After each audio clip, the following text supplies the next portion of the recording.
ഇന്ന് നമ്മൾ ചെയ്യുന്നത് പാനിപൂരിയാണ്.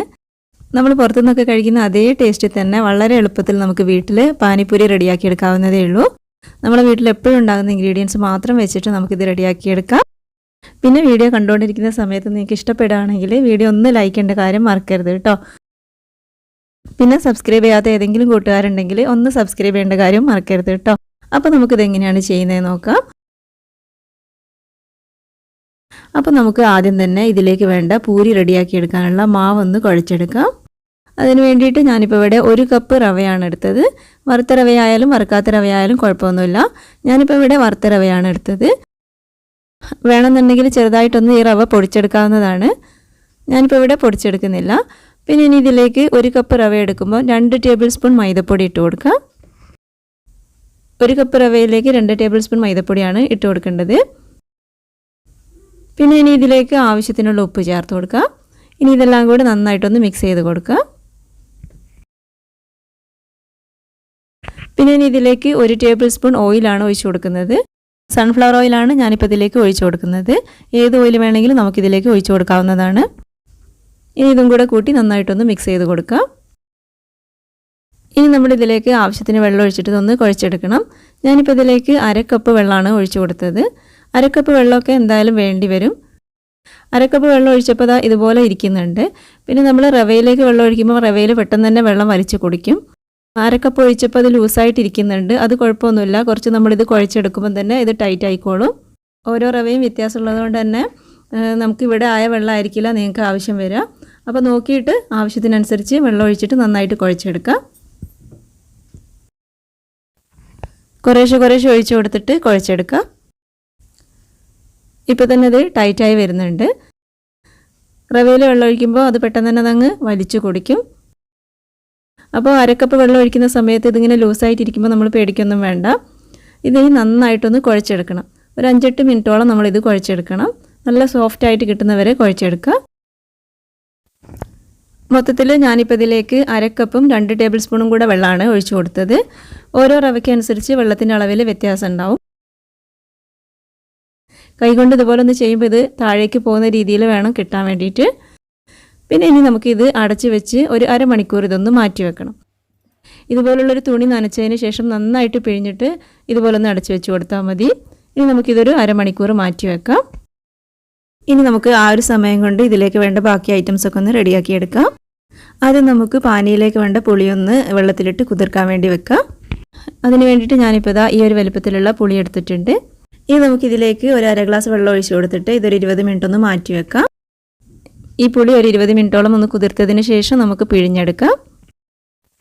ഇനി നമുക്ക് ഇതിലേക്ക് വേണ്ട പാനി ഒന്ന് റെഡിയാക്കി എടുക്കാം. 2 ടൈപ്പ് പാനിയാണ് നമ്മൾ ഇതിലേക്ക് റെഡിയാക്കി എടുക്കേണ്ടത്. ആദ്യം നമുക്ക് ഇതിലേക്ക് വേണ്ട സ്പൈസി ആയിട്ടുള്ള തീക്കാപ്പാനി ഒന്ന് റെഡിയാക്കി എടുക്കാം. അപ്പോൾ അതിന് വേണ്ടിയിട്ട് ഇതുപോലുള്ളൊരു മിക്സിയുടെ ജാർ എടുത്തിട്ട് അതിലേക്ക് 1/2 കപ്പോളം മല്ലിയില ചേർത്ത് കൊടുക്കാം. പിന്നെ ഇനി അതേ അളവിൽ തന്നെ പുതിനയിലാണ് ചേർത്ത് കൊടുക്കുന്നത്. 1/2 കപ്പ് പുതിനയില ചേർത്ത് കൊടുക്കാം. നമ്മൾ പുറത്തുനിന്നൊക്കെ കഴിക്കുന്ന പാനിയിൽ പുതിനയിലയാണ് മല്ലിയിലേക്കാളും കുറച്ചുകൂടെ അധികം ഇട്ട് കൊടുക്കുന്നത്. ഞാനിപ്പോൾ ഇവിടെ സെയിം അളവിലാണ് മല്ലിയിലയും പുതിനയിലയും ചേർത്ത് കൊടുക്കുന്നത്. പിന്നെ ഇനി ഇതിലേക്ക് ഈ ഒരു വലുപ്പത്തിലുള്ള ഇഞ്ചിയുടെ കഷ്ണം ചേർത്ത് കൊടുക്കാം. പിന്നെ 2 പച്ചമുളക് ചേർത്ത് കൊടുക്കാം. പിന്നെ ഇതാ ഒരു ലെമണിൻ്റെ ജ്യൂസാണ്. ഒരു ലെമൺ മുഴുവനായിട്ട് പിഴിഞ്ഞെടുത്തതാണ്. അത് ഇതിലേക്ക് ഒഴിച്ചു കൊടുക്കാം. പിന്നെ ഇനി ഇതിലേക്ക് 1 ഗ്ലാസ് വെള്ളമാണ് ഒഴിച്ചു കൊടുക്കുന്നത്. ഇനി ഇതെല്ലാം കൂടെ കൂട്ടി നന്നായിട്ടൊന്ന് അരച്ചെടുക്കണം. ഞാനിപ്പോൾ ഇവിടെ നന്നായിട്ട് അരച്ചെടുത്തിട്ടുണ്ട്. ഇനി നമുക്കിതുപോലെ ഒന്ന് അരിച്ച് ഒരു ബൗളിലേക്ക് ഒഴിച്ചു കൊടുക്കാം. പിന്നെ ഇനി ആ മിക്സിയുടെ ജാറിലേക്ക് 1 ഗ്ലാസും കൂടെ വെള്ളം ഒഴിച്ചു കൊടുത്തിട്ട് ഇതിലേക്കൊന്ന് ഇതുപോലെ അരിച്ചൊഴിച്ചു കൊടുക്കുന്നുണ്ട്. ഇപ്പോൾ ഈ ഒരു രീതിയിലാണ് ഈ പാനി ഇരിക്കേണ്ടത്. ഒരുപാട് തിക്കായിട്ടിരിക്കരുത്. നമ്മൾ നേരത്തെ കുതിർത്ത് വെച്ച പുളി ഞാനിതാ നന്നായിട്ട് പിഴിഞ്ഞെടുത്തിട്ടുണ്ട്. നല്ല കട്ടിയായിട്ടാണ് ഇതിരിക്കുന്നത്. ഈ പുളിവെള്ളത്തിൽ നിന്ന് 1 ടേബിൾ സ്പൂൺ നമുക്ക് ഈ പാനിയിലേക്ക് ഒഴിച്ചു കൊടുക്കാം. നന്നായിട്ടൊന്ന് മിക്സ് ചെയ്ത് കൊടുക്കുക. ഇനി നമുക്കിതിലേക്ക് കുറച്ച് പൊടികളൊക്കെ ചേർത്ത് കൊടുക്കാനുണ്ട്. 1/2 ടീസ്പൂൺ ചെറിയ ജീരകത്തിൻ്റെ പൊടി ചേർത്ത് കൊടുക്കുക. ക്യുമിൻ പൗഡർ ചേർക്കാം. പിന്നെ ഇനി കുറച്ച് ബ്ലാക്ക് സാൾട്ട് ആണ് ചേർത്ത് കൊടുക്കുന്നത്. കാലാനമക് എന്ന് പറഞ്ഞിട്ട് നമുക്ക് കടയിലൊക്കെ വാങ്ങിക്കാൻ വേണ്ടി കിട്ടും ബ്ലാക്ക് സാൾട്ട്. 1/2 ടീസ്പൂണിൻ്റെ പകുതി ചേർത്ത് കൊടുത്താൽ മതി. പിന്നെ ഇതിലേക്ക് ചാട്ട് മസാലയാണ് ഞാൻ ചേർത്ത് കൊടുക്കുന്നത്. ഒരു അര ടീസ്പൂൺ ചാട്ട് മസാലയും കൂടെ ചേർത്ത് കൊടുക്കുക. പിന്നെ ഇനി 1 ടീസ്പൂൺ മുളക് പൊടിയാണ് ചേർത്ത് കൊടുക്കുന്നത്. ഇതൊക്കെ നമ്മുടെ ടേസ്റ്റിനനുസരിച്ചിട്ടാണ് ചേർക്കേണ്ടത്. പിന്നെ ഇനി ആവശ്യത്തിനുള്ള ഉപ്പും കൂടെ ചേർത്ത് കൊടുക്കുക. അര ടീസ്പൂൺ ഉപ്പ് ചേർത്ത് കൊടുക്കുന്നുണ്ട്. എന്നിട്ടിത് നന്നായിട്ട് മിക്സ് ചെയ്ത് കൊടുക്കുക. ഇപ്പോൾ നമ്മുടെ തീക്കാപ്പാനി ഇവിടെ റെഡി ആയിട്ടുണ്ട്. ഇനി നമുക്കിത് ഫ്രിഡ്ജിലേക്ക് മാറ്റി വെക്കാം. പിന്നെ ഇനി നമുക്ക് അടുത്ത പാനി ഉണ്ടാക്കിയെടുക്കണം. അതിന് വേണ്ടിയിട്ട് നമ്മൾ നേരത്തെ പിഴിഞ്ഞ് വെച്ച പുളിവെള്ളം എടുത്തിട്ടുണ്ട്. നല്ല കട്ടിയായിട്ടുള്ള പുളിവെള്ളമാണ് കേട്ടോ നമുക്കിതിലേക്ക് വേണ്ടത്. ഇനി ഇതിലേക്ക് അര കപ്പ് ശർക്കരപ്പാനിയാണ് ചേർത്ത് കൊടുക്കുന്നത്. ഒരു 2 ആണി ശർക്കര കുറച്ച് വെള്ളം ചേർത്തിട്ട് ഉരുക്കിയെടുത്തതാണ്. നല്ല തിക്കായിട്ടുള്ള ശർക്കരപ്പാനിയാണ് നമുക്കിതിലേക്ക് വേണ്ടത്. അതിന് ഈ പുളിവെള്ളത്തിലേക്ക് ഒഴിച്ചു കൊടുക്കുക. നന്നായിട്ട് മിക്സ് ചെയ്ത് കൊടുക്കുക. ഇനി ഇതിലേക്ക് അര ടീസ്പൂൺ ഉപ്പ് ചേർത്ത് കൊടുക്കുക. 1 ടീസ്പൂൺ മുളക് പൊടി ചേർക്കുക. അര ടീസ്പൂൺ ജീരകത്തിൻ്റെ പൊടി ചേർത്ത് കൊടുക്കുക. ഒരു 1/4 ടീസ്പൂൺ കാലാനമക്ക് അഥവാ ബ്ലാക്ക് സോൾട്ട് ചേർത്ത് കൊടുക്കുക. പിന്നെ ഇതിലേക്ക് ചാട്ട് മസാലയാണ് ചേർത്ത് കൊടുക്കേണ്ടത്. ഒരു 1/4 ടീസ്പൂൺ ചാട്ട് മസാലയും കൂടെ ഇതിലേക്ക് ചേർത്ത് കൊടുത്തിട്ടുണ്ട്. ഇനി ഇതെല്ലാം കൂടെ നന്നായിട്ടൊന്ന് മിക്സ് ചെയ്ത് കൊടുക്കുക. എരിവും പുളിയും മധുരവും എല്ലാം കൂടെ അടങ്ങിയൊരു പാനിയാണിത്. നല്ല ടേസ്റ്റാണ് കേട്ടോ ഈ ഒരു പാനി. ഇപ്പോൾ നമ്മുടെ 2 പാനി ഇവിടെ റെഡി ആയിട്ടുണ്ട്. ഇനി നമുക്കിത് രണ്ടും ഫ്രിഡ്ജിലേക്ക് മാറ്റി വെക്കാം. പിന്നെ ഇനി നമുക്കിതിലേക്ക് വേണ്ട ഫില്ലിംഗ് ഒന്ന് റെഡിയാക്കി എടുക്കാം. അതിന് വേണ്ടിയിട്ട് ഞാനിപ്പോൾ ഇവിടെ ഒരു 4 ഉരുളക്കിഴങ്ങ് ഇതുപോലെ ഒന്ന് പുഴുങ്ങിയെടുത്തിട്ടുണ്ട്. ചെറിയ ഉരുളക്കിഴങ്ങ് ആയതുകൊണ്ടാണ് 4 എണ്ണം എടുത്തത്. വലിയ ഉരുളക്കിഴങ്ങാണെങ്കിൽ 2 എണ്ണമൊക്കെ എടുത്താൽ മതി. കട്ടകളൊന്നും ഇല്ലാതെ നന്നായിട്ട് ഇതൊന്ന് ഉടച്ചെടുക്കാം. ഇനി നമുക്കിതിലേക്ക് ഒരു മീഡിയം സൈസിലുള്ള സവാളയുടെ പകുതി ഇതുപോലെ ചെറുതായിട്ട് ചോപ്പ് ചെയ്തിട്ട് ഇതിലേക്ക് ചേർത്ത് കൊടുക്കാം.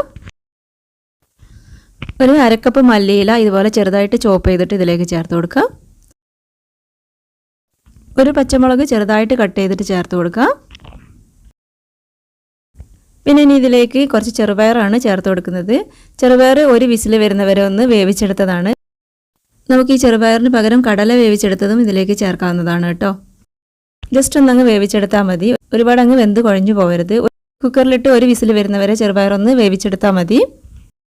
ഒരു 4 ടേബിൾ സ്പൂൺ ചെറുപയറാണ് വേവിച്ചെടുത്ത് ഇതിലേക്ക് ചേർത്ത് കൊടുത്തത്. പിന്നെ ഇതിലേക്ക് 1 ടീസ്പൂൺ മുളക് പൊടി ചേർത്ത് കൊടുക്കുക. അര ടീസ്പൂൺ ചെറിയ ജീരകത്തിൻ്റെ പൊടി ചേർത്ത് കൊടുക്കുക. 1/4 ടീസ്പൂൺ ചാട്ട് മസാല ചേർക്കാം. 1/4 ടീസ്പൂൺ ബ്ലാക്ക് സാൾട്ട് ചേർത്ത് കൊടുക്കുക. പിന്നെ ഇതിലേക്ക് ആവശ്യത്തിനുള്ള ഉപ്പും കൂടെ ചേർത്ത് കൊടുക്കുക. എന്നിട്ട് ഇനി ഇതെല്ലാം കൂടെ നന്നായിട്ടൊന്ന് മിക്സ് ചെയ്ത് കൊടുക്കാം.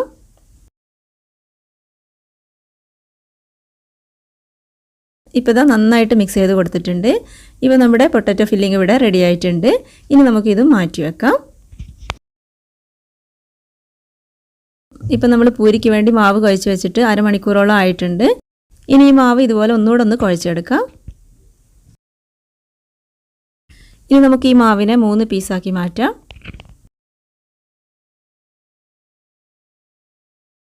ഇതിൽ നിന്ന് ഓരോന്നായിട്ട് എടുത്തിട്ട് നന്നായിട്ടൊന്ന് പരത്തിയെടുക്കാം. നല്ല കനം കുറച്ചാണ് നമ്മളിത് പരത്തിയെടുക്കേണ്ടത്. ഇതിൻ്റെ കനം കൂടിപ്പോയിട്ടുണ്ടെങ്കിൽ നമുക്ക് പൂരി നന്നായിട്ട് പൊങ്ങി കിട്ടൂല. അപ്പോൾ നന്നായിട്ട് കനം കുറച്ച് പരത്തിയെടുക്കാം. ഇപ്പോൾ ഇതാ ഈ ഒരു വലുപ്പത്തിൽ ഞാനിപ്പോൾ ഇവിടെ പരത്തിയെടുത്തിട്ടുണ്ട്. പിന്നെ ഇനി നമ്മുടെ കയ്യിൽ കുക്കി കട്ടർ ഉണ്ടെങ്കിൽ അതുകൊണ്ടൊന്ന് കട്ട് ചെയ്തെടുക്കാം. അതല്ലെങ്കിൽ ഇതുപോലുള്ള ഒരു അടപ്പ് വെച്ചിട്ട് ഇതുപോലെ ഒന്ന് കട്ട് ചെയ്തെടുക്കാം. ഞാനിപ്പോൾ ഇതാ ഇതുപോലുള്ള ഒരു അടപ്പ് വെച്ചിട്ടാണ് കട്ട് ചെയ്തെടുക്കുന്നത്. ചെറിയ പൂരിയായിട്ടാണ് നമ്മളിപ്പോൾ ഇവിടെ ഉണ്ടാക്കിയെടുക്കുന്നത്.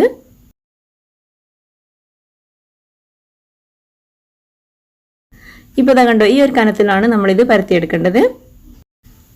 ഇതുപോലെ ഒന്ന് കട്ട് ചെയ്തെടുത്തതിന് ശേഷം നമുക്ക് വേണമെങ്കിൽ ഒന്നുകൂടെ ഒന്ന് പരത്തി കൊടുക്കാം. ഞാനിപ്പോൾ ഇവിടെ പരത്തി കൊടുക്കുന്നില്ല. ആവശ്യത്തിനുള്ളൊരു കനത്തിലാണ് നമ്മളിപ്പോൾ ഇവിടെ പരത്തിയെടുത്തത്. ഇതിന് കട്ടി കൂടി പോയിട്ടുണ്ടെങ്കിൽ നമുക്കിത് എണ്ണയിലേക്ക് ഇടുന്ന സമയത്ത് ഇത് പൊങ്ങി കിട്ടൂല. നമ്മളിതെല്ലാം കൂടെ പരത്തിയെടുത്തതിന് ശേഷമാണ് വറുത്തെടുക്കുന്നതെന്നുണ്ടെങ്കിൽ ഒരു നനഞ്ഞ തുണി നന്നായിട്ട് പിഴിഞ്ഞതിന് ശേഷം അതിലേക്ക് ഇത് വെച്ച് കൊടുക്കാം. പിന്നെ അതുപോലെ തന്നെയുള്ള വേറൊരു തുണി വെച്ചിട്ട് ഇതൊന്ന് അടച്ച് വെച്ച് കൊടുക്കുകയും ചെയ്യണം. അതല്ലെങ്കിൽ നമ്മൾ പരത്തി വെച്ചത് പെട്ടെന്ന് തന്നെ ഡ്രൈ ആയി പോവും.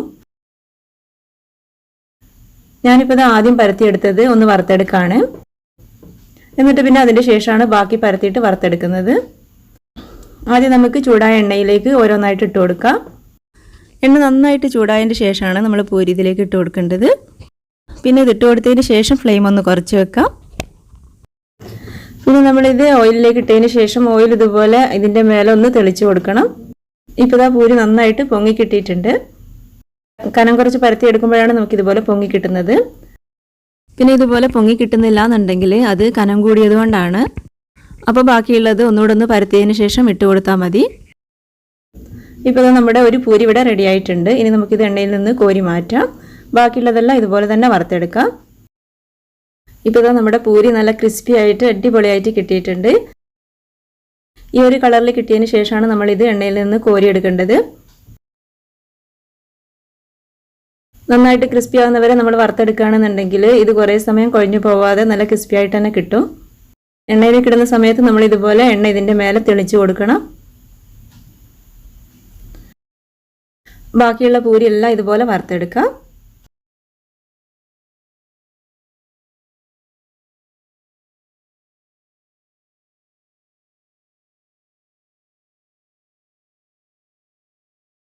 ഇപ്പോൾ നമ്മുടെ പൂരിയൊക്കെ ഇവിടെ റെഡി ആയിട്ടുണ്ട്. നമ്മുടെ എല്ലാ ഐറ്റംസും ഇവിടെ റെഡി ആയിട്ടുണ്ട്. നമ്മുടെ 2 ടൈപ്പ് പാനിയും പൊട്ടറ്റോ ഫില്ലിങ്ങും പൂരിയും എല്ലാം ഇവിടെ റെഡി ആയിട്ടുണ്ട്. ഇനി നമുക്കിതൊന്ന് സെറ്റ് ചെയ്ത് കഴിച്ചാൽ മാത്രം മതി. പിന്നെ ഞാൻ ഈ പാനിയിലേക്ക് കുറച്ച് ബൂന്തി ഇട്ട് കൊടുത്തിട്ടുണ്ട്. ഇതിട്ട് കൊടുക്കണമെന്ന് നിർബന്ധമൊന്നുമില്ല. ഞാനിപ്പോൾ ഇവിടെ കുറച്ച് ഇട്ട് കൊടുത്തിട്ടുണ്ട്. ബൂന്തി നമുക്ക് വീട്ടിൽ തന്നെ ഉണ്ടാക്കിയെടുക്കാവുന്നതേ ഉള്ളൂ. നമ്മൾ മിച്ചറിലേക്കൊക്കെ വേണ്ടിയിട്ട് ബൂന്തി ഉണ്ടാക്കൂലേ, ആ ഒരു രീതിയിൽ ഉണ്ടാക്കിയെടുത്താൽ മതി. അതിൻ്റെ ലിങ്ക് ഡിസ്ക്രിപ്ഷനിലുണ്ട്. അതല്ലെങ്കിൽ കടയിൽ നിന്ന് വാങ്ങിക്കാനും കിട്ടും. പിന്നെ മധുരമുള്ള ബൂന്തിയല്ല നമ്മൾ ഇതിലേക്ക് ഇട്ട് കൊടുക്കേണ്ടത്.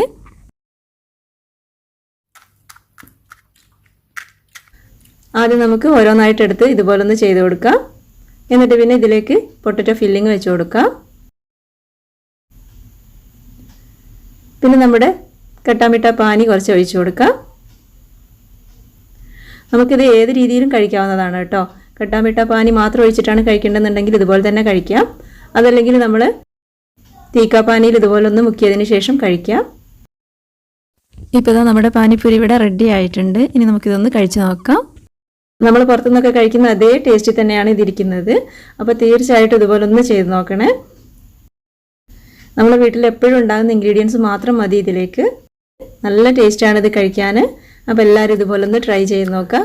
അപ്പോൾ നിങ്ങൾക്ക് വീഡിയോ ഇഷ്ടമായെങ്കിൽ വീഡിയോ ഒന്ന് ലൈക്ക് ചെയ്യാനും ചാനൽ ഒന്ന് സബ്സ്ക്രൈബ് ചെയ്യാനും മറന്നു പോകരുത് കേട്ടോ. Thank you.